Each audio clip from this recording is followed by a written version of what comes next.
officiating Vyas and spiritual leader of the Sant Nagar temple. I have this little piece of paper, but my God, I could go on for an hour. Believe it or not. To the Northeastern Regional Council, and more so, I don't know where they come out from, but these magnificent people who keep our culture alive. For some reason, Northeast Trinidad seems to have an abundance of talent, and I praise you for that. I praise you for that.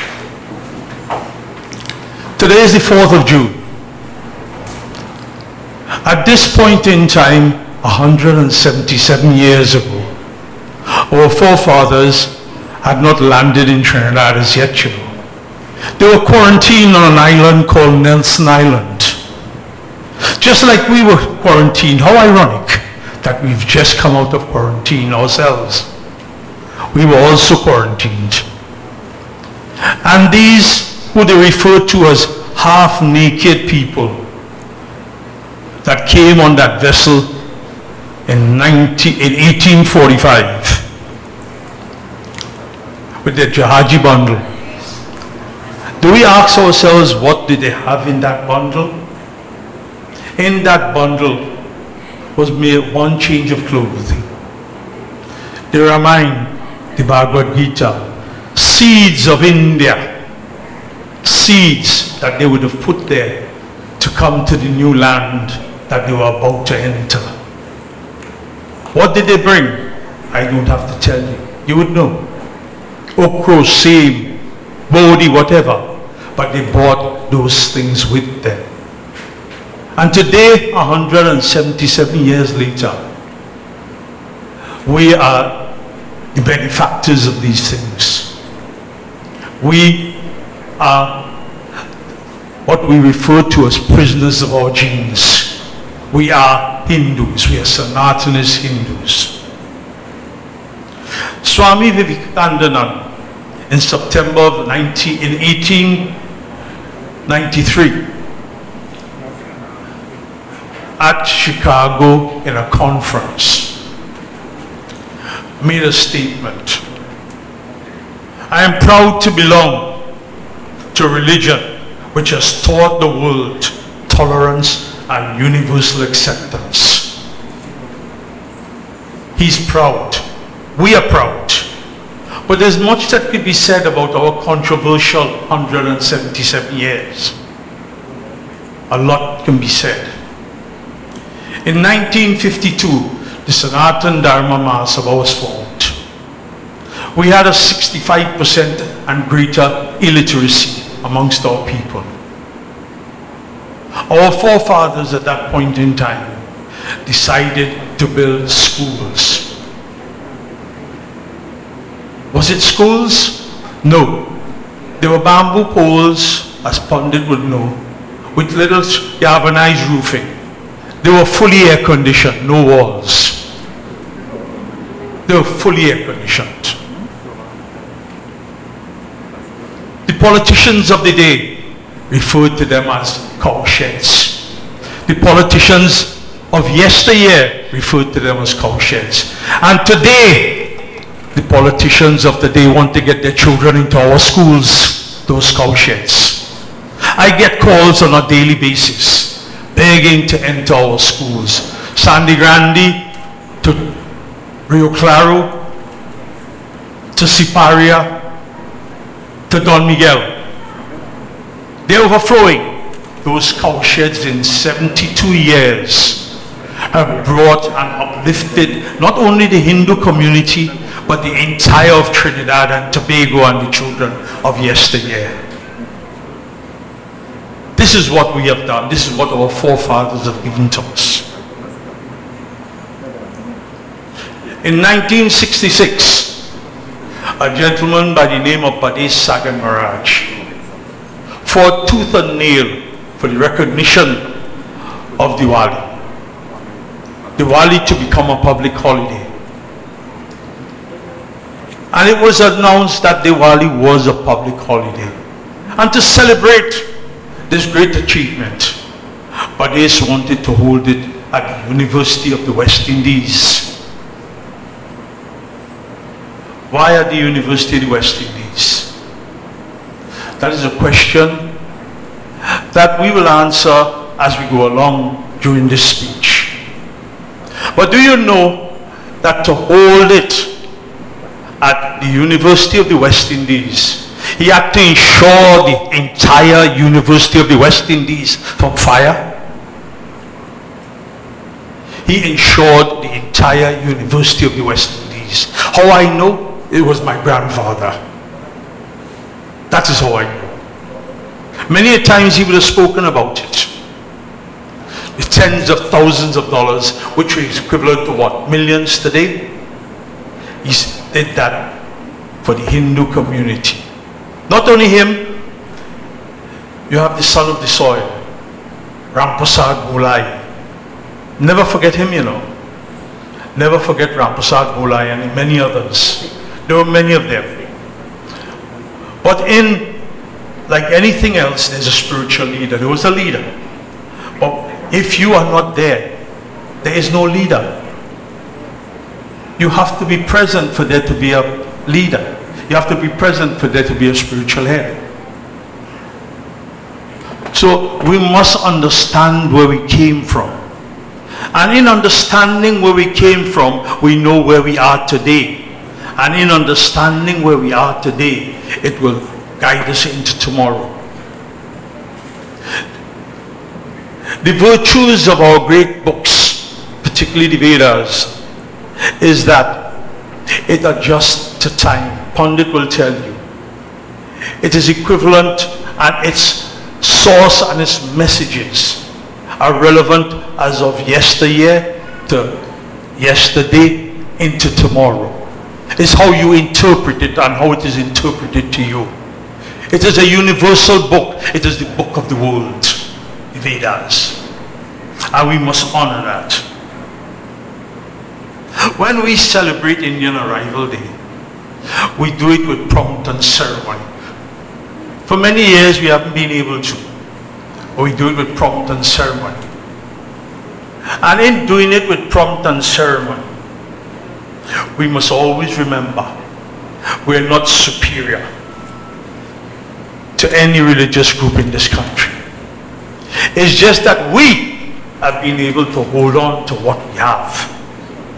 We are what we call, as I refer to, prisoners of our genes. We know where we're going. We know what tomorrow looks like. We know there are going to be bumps in the roads. We know there are going to be swimming pools in the road. But we will swim across them. This is the type of people we are. Today, the Maha Sabha has 43 primary schools, 11,700 primary school children. We have 13 early childhood centers, almost 1,000 children.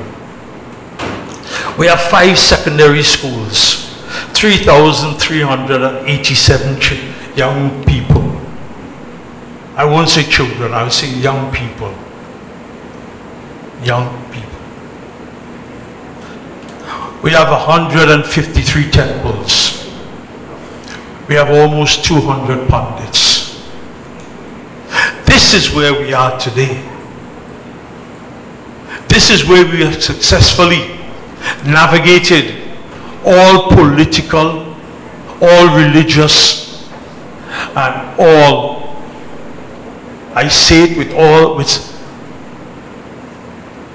empathy in my heart. We only became people of understanding in 1946 when the Hindu Marriage Act came about. That is what all that my parents and grandparents and them would have worked and slaved for. We were never benefactors of it. I remember many years ago, and I say it without hesitation, many years ago, when they changed the passport from 10 to 5 years. I had 2 sons abroad. And my wife and I, our passport expired simultaneously. And I came right here in Sandy Grande and lined up at 2 o'clock in the morning to get my passport, so that at least one of us could have gone across to the United States and Canada to see our children. And tears came into my eyes when I went there and I was turned down a passport. Why was I turned down a passport? I turned down a passport because my father was born in 1931. And on his birth paper had a name, Surjdi Mother. Nothing else. On my mother's birth paper, it had Shanti, and it had her mother's name, Hilda. But I spent the majority of my early life in England, and my mother, to her decision, decided to use whichever maiden name she wanted, be it Chinibas or Sagan Maharaj. And my first passport had Chinibas. And when I came down to this office right here, I had put on the form Sagan Maharaj, and I was refused a passport. Wasn't my mother entitled to put any name? She was a bastard. She was illegitimate.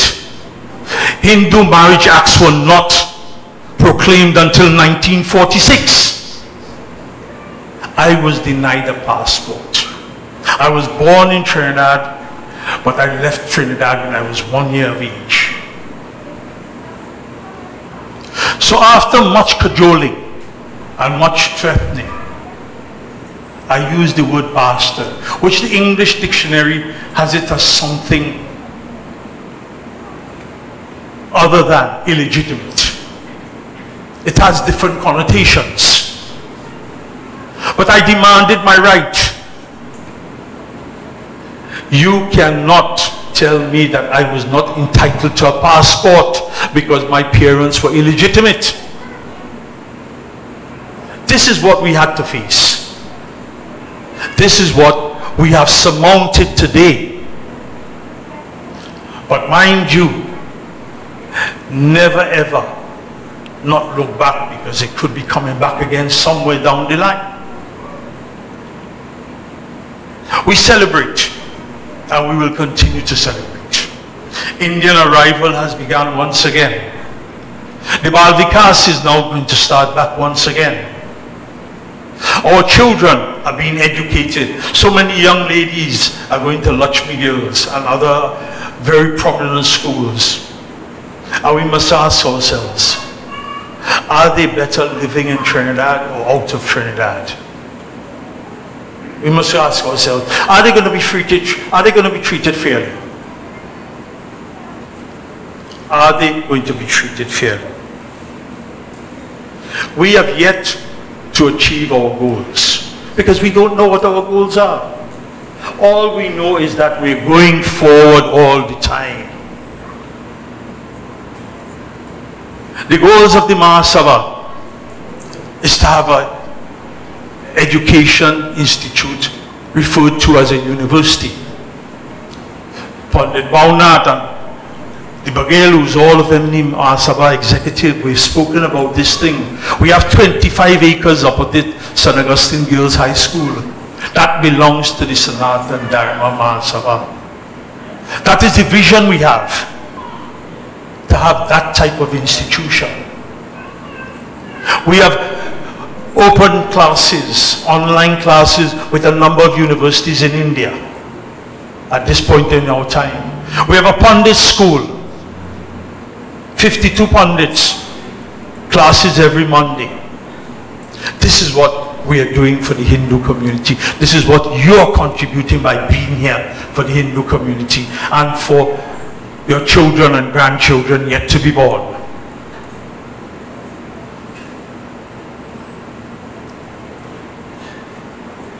When we at the Sanatan Dharma Maha Sabha, when we encounter any problem and we surmount our problems, we're not only doing it for Hindus here, We're doing it for everybody of Trinidad and Tobago. I want to make that abundantly clear. Whatever we do it first and foremost for ourselves, and we bring everybody else along with us. We don't say it's just for us. When we decided to take the government to court concerning open fire cremation, it was not only for us, you know. It was for the Orishas. It was for those people they refer to as born-again Christian that enter cremation's grounds, blaring Jim Reeves. It was not only for us, it was for everyone. We wanted equality. When these beaches were opened until 2 o'clock, I pleaded with the Prime Minister, I pleaded with the Minister of Health. Why the rivers can't open until 2 o'clock? Pandit, you would remember that. We issued threats, etc. Legal threats to go to court. In due course, it came to us. It came to us. And before I close, I want to remind you all of something very important. And always remember this, as long as you shall live, and pass it on to your children. Hindu bashing in Trinidad and Tobago in particular has reared its ugly head again. Why has it reared its head? Every time something moves forward, there is a pull to get them back down to ground level. If you are the pinnacle of any enterprise or business, there's only one way you can go, and that's downwards. We are seen as educators par excellence, the Sanatan, Dharma, Maha, Sabha schools. Every single one of our schools for September, first year intake has exceeded over 100+%. In one school in St. Helena, which only takes 40 children, they have 76 applicants. And I could go on, and I could reduce the figures. So whenever you move forward, there's always an attempt to pull you back, a riptide, and Hindu bashing takes place. It started early with the cowsheds, and then it forged itself out of Tobago with the Calcutta ship. And then it went to Gasparillo, the unraveling of the sari of a Indian woman. And it is going on and on and on. We are strong people. We don't walk with our heads buried in our chest any longer. We stand upright and we look forth. And I say to you, having lived abroad and having traveled and worked abroad for many a year, the Indian diaspora, which numbers over 40 million persons around the world, is the most powerful on the face of the earth. That is why India today has become so powerful. Everybody, China, Russia, the United States, everybody is gravitating to India. Because of us. We, the diaspora, we have given to India what the Jews gave to Israel. We have supported our motherland. I don't care what anybody says, motherland, fatherland, you could call it whatever land. But this is where we came from, and we must never forget it. Devotees, I am very passionate in my speech.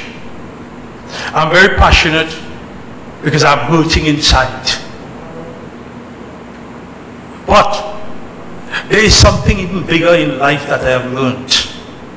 I came from a generation that is involved in service to mankind. And whatever I am and whatever I do, I will always be there for the Hindu community. I thank you all for being out today. I thank you all for being supportive of the Hindu community in Trinidad and Tobago, which is more than 24%, over 250,000 persons. We are not a minority. And I leave this with you. We have a lot of teachers in it, and principals may be here. But I can say this to you. I have had an approach from a leader of our Association of the National School Board, a very prominent individual, and he said, Mr. Maharaj, can I send some of my teachers and principals to your school to see what you're doing right? Sitaram.